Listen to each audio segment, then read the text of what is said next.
Sup shitters, my name is Logan aka Spiderhands, and welcome to SP Reviews, where today I'm going to be checking out a track by Death to Rosaleana titled Bird Nova Official. And if we switch over to here, I'm not sure if official is part of the name of the song. Yeah, no, it is Bird Nova. So this is Bird Nova. Cool. Just wanted to double check that. We're going to listen through this track from start to finish, and we're going to hear what we think. Let's go. Oh, really interesting synth layer coming in here. Oh, lots of tension in that low end though.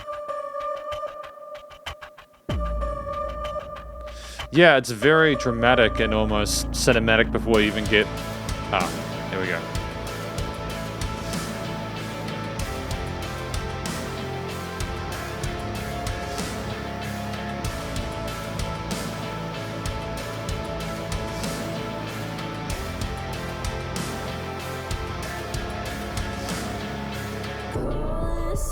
Damn, we're just switching straight into... We've got that separate vibe of the guitars, bass, drums, and the instrumental part. We got a separate vibe of that coming in with like the dude in the plague mask and stuff. And just before we go any further, this is a really well shot music video. I don't know enough to talk about music videos and to really rate and review them, but I want to say from my little understanding of what is involved with cinematography and such, a vibe is being set here aesthetically that makes a lot of sense, especially with the music, and well done so far. I'm sure the rest of it is going to be good if you've got this part sorted as well.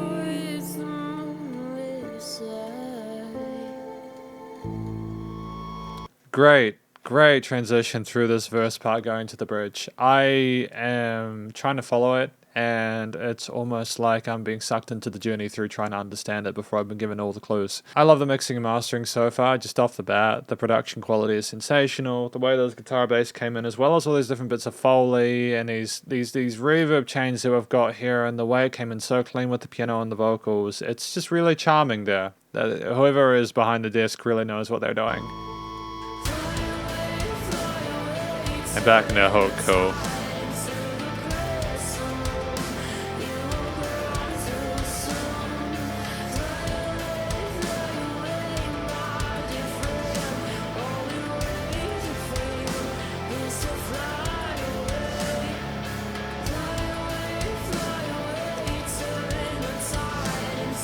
Yeah, okay, so she's actually a pretty good singer.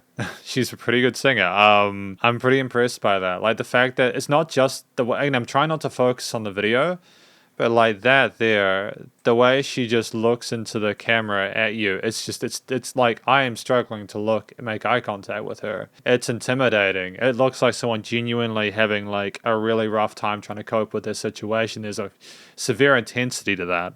That's what I mean about the music video being so important with the way that it works with the audio, is that you need to feel something from the video, and that needs to be contingent with what you're feeling from the music. And when those two are combined in a way that makes a lot of sense, you're just going to have an elevated experience with the song. But in regards to her singing ability, she's obviously comfortable within her range. She got an interesting approach to the way she enunciates. I'm not getting all the words clearly, but that's absolutely fine. I'm enjoying it regardless because I just like the tone of her voice and the melodies she's using. There's some interesting decisions being made there, and especially in some of the bits of the emptiness that kind of can come down to like a sense of despair and dread. That works well with some of those end parts of the guitar loop that's going on.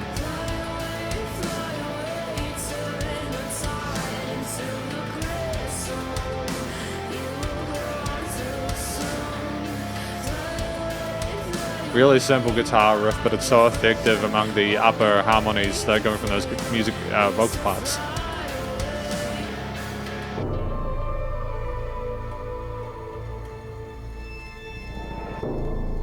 Like, look at this, like, The thing is, this would be incredibly interesting without the music video. Like, how would you know possibly to come back with these heavily like filtered vocal parts that sound like they're in the ether, and like you've just got this crumbling of the piano parts and this heavy like how would you figure this out? This is just so. This is just elevated beyond a lot of the stuff I'm used to, even within the bigger bands. I honestly wish that a lot of the bigger rock and metal bands that I listen to would put half as much effort into the way that they structure their tracks. And I'm not saying this to be nice, I mean that genuinely. Like, imagine if like a band like, I don't know, like Meshuggah or Periphery or something like that decided to do something like this with their music. You know, not necessarily try and match the themes associated, but if they made it more of a dramatic theatrical experience rather than it's simply just the guitar and bass and drums and everything like that. Maybe that's sacrilegious. Maybe I'm going to piss a lot of people off, but I don't really care. It's how I feel, right? Interesting that I talk about the genty stuff and we'll got this here. It's alright. When you got an 8 string, totally fine to do that. One of the cleanest 8 string tones I've heard in a while. The bow.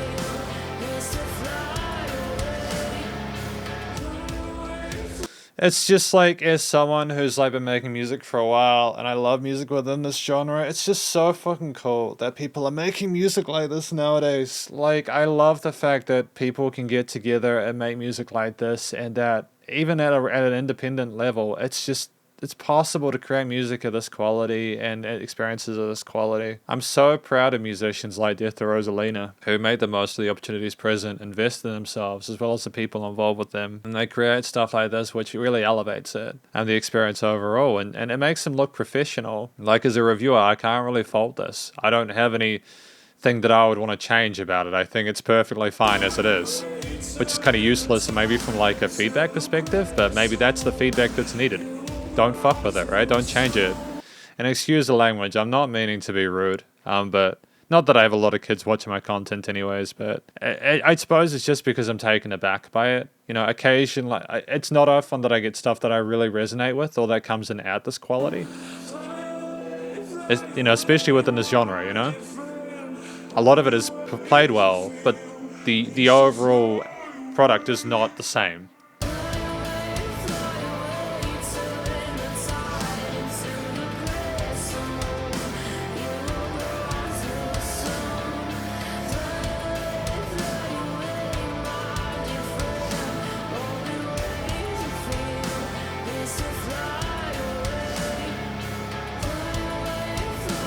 Again, that hook line, the fly away, you know. This hook line is repeated multiple times to get it stuck in your head. It makes sense. You know, just have a catchy hook line with a melody that's memorable. Have the rest of the instruments like the guitar, bass, and drums match that intensity there when it's required. Have a bit of a shake up of the guitar occasionally. Have little segmented parts of it, kind of like drama and tension in there, just to split it up and make sure there's no filler and you feel like you've got a banger on your hands, right?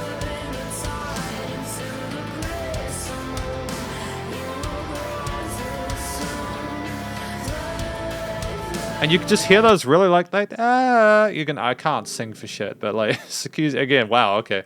I can't sing, right? But they can. I can just hear the slight, very subtle overall vocal layering in that upper register there, which is so welcome because it adds a little bit of extra oomph to this last chorus section. It's almost like they understand that you can't just copy and paste a chorus again and again and again. You've actually got to put stuff on top of it so that people are more interested and so that it's refreshing.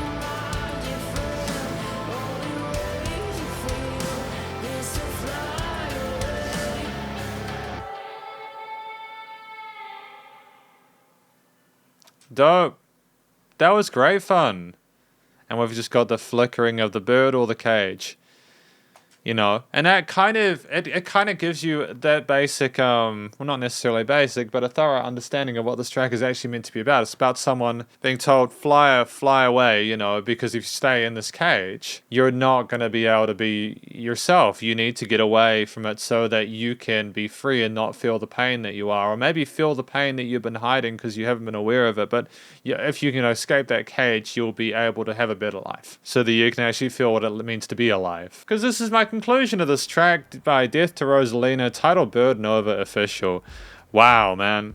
What a banger. Like, again, I'm not going to try and oversell it or anything like that. I don't think I'm being disingenuous with what I'm talking about here. And I'm not even particularly showing a bias. Like, it's just genuinely, I think it's more than just a kind of a verse chorus structured kind of, oh, let's like play a riff here and a riff here, and then it's more than that. Like, the post-production was seamless, the guitar work and the bass drums and vocals harmonized really well together. I'm trying to sort of do it a more traditional stuff, but I'm struggling to do that because I'm a little bit overwhelmed. Yeah, I think I've talked about the story though. The story is effectively about someone coming to terms with who they are, bird in the cage, and trying to overcome their difficulties and find a way out and escape it. And then you had like the person with the plague mask trying to sort of talk about that decision and stuff like that, as if being in that, you know, like the death is the decision between being free or being in the cage, which is interesting.